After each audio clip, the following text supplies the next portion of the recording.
With rights theory, an action or decision would be considered ethically correct if it respects the rights of other people.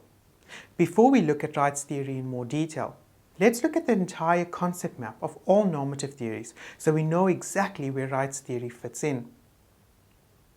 There are two broad categories of normative theories, namely teleological and deontological theories. Rights theory is a subset of deontological theory. So we know that rights theory is a normative theory, which means that it is a theory that focuses on how people should or ought to behave.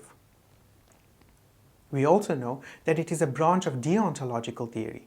This means that it focuses on the intention behind an act, rather than on the final outcome or resulting consequences. In terms of rights theory, an action or decision that respects the rights of other people would be considered ethically correct. So, respect is the key word in explaining rights theory. That is, considering and upholding the rights of others is the foundation of rights theory.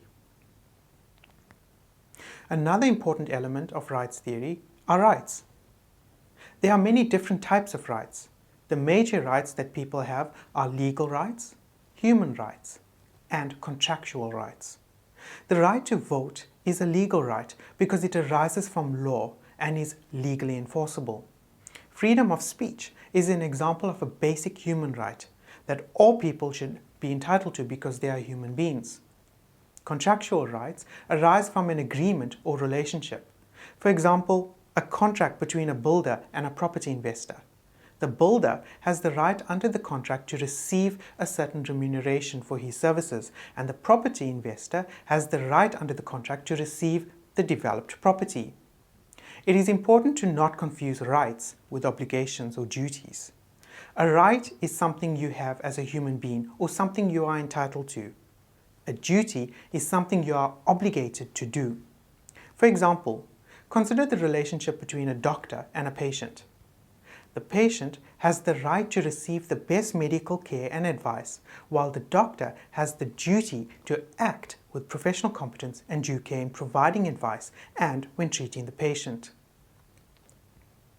The one major limitation of the rights theory is that there are no hierarchy of rights.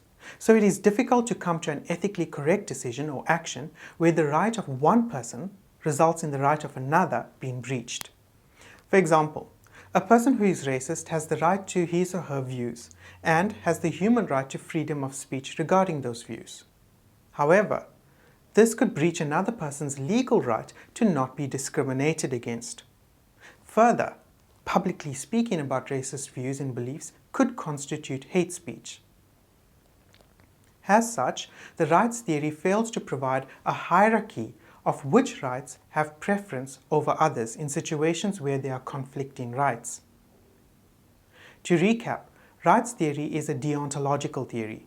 It is based on respect for the rights of others. However, the major limitation of this theory is finding a resolution where the rights of one person conflicts with the rights of another.